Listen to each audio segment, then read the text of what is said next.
80-90 के दशक की बहुत सी हीरोइनें जैसे माधुरी, रवीना, शिल्पा आज भी इंडस्ट्री में एक्टिव हैं। वहीं कुछ ऐसी हीरोइनें भी हैं जो आज इंडस्ट्री से गुमनाम हैं। कोई नहीं जानता कि आज वो कहाँ किस हाल में रह रही हैं। उन्हीं में से एक थी आयशा जुल्का, जो अपने समय के खूबसूरत हीरोइनों की लिस्ट में थी।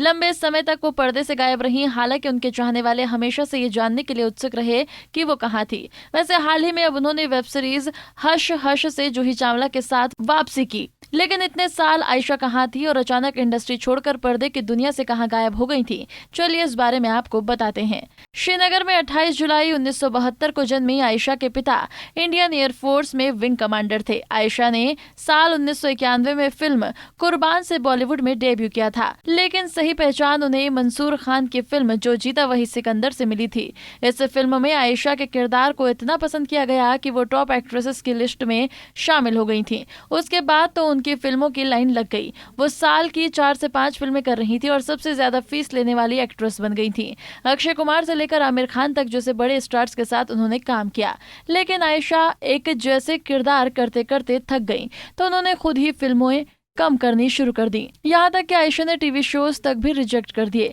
इसलिए उनके करियर पर ब्रेक लगी, या यूं कहें कि उन्होंने खुद लगाई। लेकिन इसी बीच उनका नाम 22 साल बड़े एक्टर मिथुन चक्रवर्ती के साथ जुड़ा। दोनों फिल्म दलाल के दौरान नजदीक आए थे और इसी फिल्म ने उनका करियर भी चौपट कर दिया था। दरअसल इस फिल्म का नाम सुनकर ही वो इसे करना नहीं चाहती थी, लेकिन मिथुन और फिल्म मेकर की बीवी के मनाने पर वो फिल्म को करने के लिए राजी हो गई थी। आयशा ने इंडस्ट्री में आने से पहले ही कह दिया था कि वो कोई भी रिवीलिंग सीन नहीं करेंगी, इसलिए लेकिन इस फिल्म में मेकर ने बॉडी डबल का इस्तेमाल कर उनका एक रेप सीन बिना जानकारी के करवा लिया था। जब इस आपत्तिजनक सीन्स के बारे में एक्ट्रेस को पता चला तो उनकी मेकर से झड़प हुई और वो कोर्ट में गई थी और कहा था कि डायरेक्टर ने उनकी जानकारी के बिना ये शूट करवाए हैं। इसके बाद आयशा का बॉलीवुड करियर लगभग खत्म सा हो गया। उन्हें बी ग्रेड फिल्मों के ऑफर मिलने लगे। इसके बाद नाना पाटेकर के साथ भी उनका नाम जुड़ा, लेकिन इन बातों पर विराम तब लगा जब आयशा ने कंस्ट्रक्शन टाइकून समीर वशी से शादी कर ली और इंडस्ट्री को छोड़कर हमेशा के लिए चली गई। दरअसल आयशा अपने पति के साथ ही बिजनेस करने लगी और उसे संभालने लगी।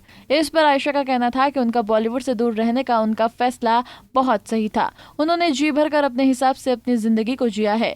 आज उनकी शादी को करीब 17 साल हो चुके हैं, लेकिन वो अभी तक मां नहीं बनी है।